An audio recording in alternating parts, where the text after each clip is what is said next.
కాంగ్రెస్ ప్రభుత్వం అమలు చేస్తున్న మహాలక్ష్మి పథకంతో ఉపాధి కోల్పోతున్నామంటూ జగిత్యాల డీజిల్ ఆటో యూనియన్ సంక్షేమ సంఘం ఆర్టీఓ కార్యాలయం వద్ద ఆందోళన చేపట్టింది.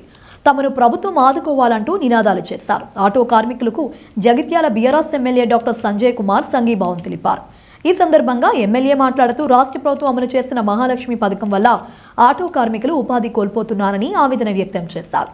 ఆటో కార్మికులకు అండగా ఉంటామని హామీ ఇచ్చారు. ఆటో కార్మికులను ఓనర్ కమ్ డ్రైవర్లను ఆదుకోవాలని, ప్రతి నెల 10,000 చొప్పున జీవనభృతి చెల్లించాలని ప్రభుత్వాన్ని డిమాండ్ చేశారు.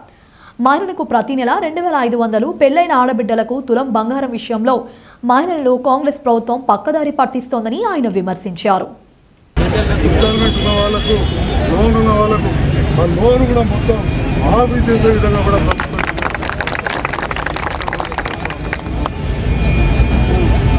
మహాలక్ష్మి అనే పథకాన్ని పెట్టి ఒక్క ఉచిత బస్సు ప్రయాణం పెట్టారు. కానీ మహాలక్ష్మి పథకంలో ఒక ఉచిత బస్సే కాదు, ప్రతి మహిళకు 2,500, అదేవిధంగా ఇంకా పెళ్లి చేసుకుంటే తులం బంగారం అని, ఆసరా పెన్షన్లకు 4,000 ఈ రకంగా 400 పథకాలు ఇలాంటివి చేయకుండా ఏకైక పథకం ఆర్టీసీ ఒక్కటిగా ఎట్లా ఉంటుంది కదా అని చెప్పి ఖచ్చితంగా ఈరోజు మహిళలకు బస్సులలో ఎక్కించుకుంటూ ఉన్నారు.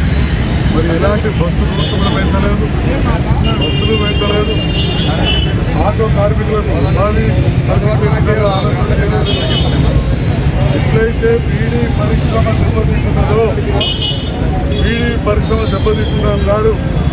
బీడీ కార్మికులకు తెలంగాణ రాష్ట్ర ప్రభుత్వం ఒక జగిత్యాల నియోజకవర్గంలో 25,000 మంది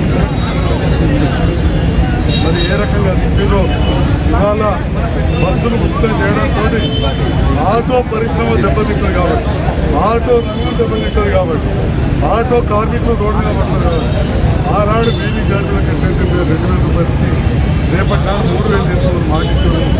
ఖచ్చితంగా ఆటో డ్రైవర్లకు 10,000, డ్రైవర్ కమ్ ఓనర్ నుండి ఇన్స్టాల్మెంట్ ఉంటే ఆఫ్ చేస్తారా లేదా 15,000 ఇవ్వాలని చెప్పి నేను సందర్భంగా